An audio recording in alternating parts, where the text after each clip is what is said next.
"Where's your wife?" That's how my brother opened the call. I glanced at the wall clock. 8:42 p.m. "She's on a business trip," I said. "New York, until Sunday." Silence. Then came his voice, flat, careful. "She's at my hotel, Adam, in Hawaii, room 509.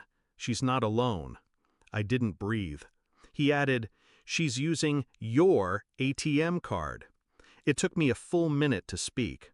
I wasn't shocked, not really, just quiet. "Keep an eye on them," I said, "and don't let her know you called." We met at a summer barbecue 11 years ago. She wore red, laughed too loud, kissed me before we exchanged names. I thought I found fire. We got married 6 months later. She liked fast things, cars, decisions, people. She said I was her anchor. But eventually, she started drifting.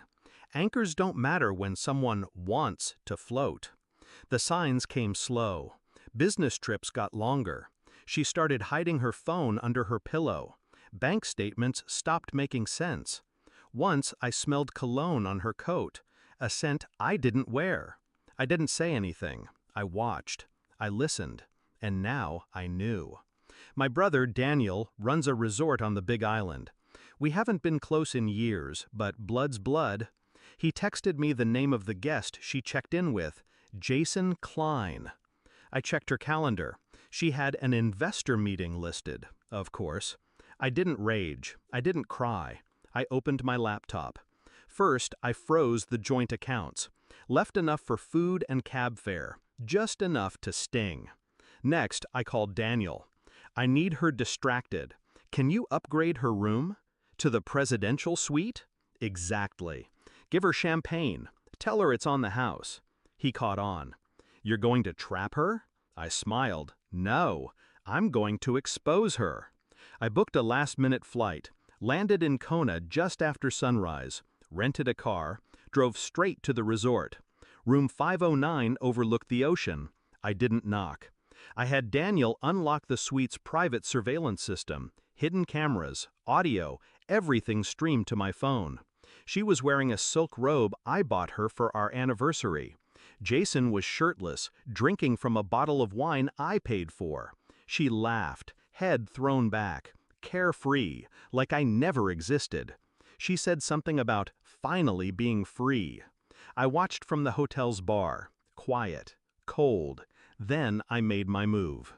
I had a small packet with me, printed copies of bank statements, photos, hotel records, a copy of the prenup she forgot she signed, infidelity clause highlighted.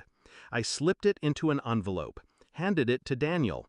"Have the concierge deliver this to her at breakfast." He raised an eyebrow. "You sure you don't want to confront her in person?" "No," I said. "She'll bury herself just fine." The fallout began fast. 8:17 a.m. She opened the envelope. 8:20 a.m. Jason started yelling. 8:25 a.m. He left the room, slamming doors. And at 8:32 a.m., my phone rang. I didn't answer. She called again.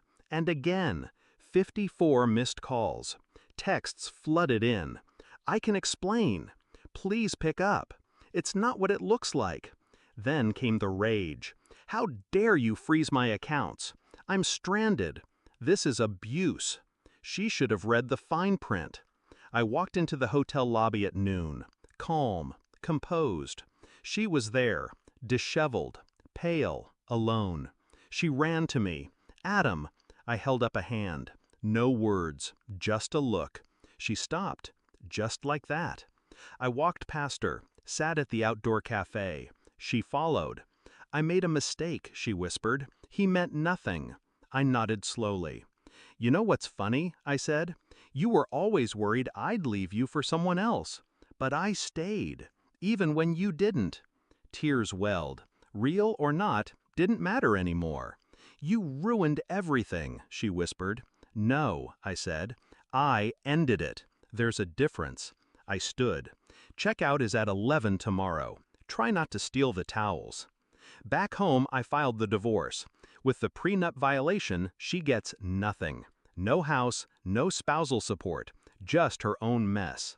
The lawyer said, "She'll fight this." I smiled. Let her. I already won. Now I sleep soundly, alone but at peace. The air feels lighter. I didn't yell, I didn't beg, I just let the truth do the talking. She chose a beach fling over a life we built. She tried to lie, to take, to run. But I had one thing she didn't: control. She hasn't called since the court ruling.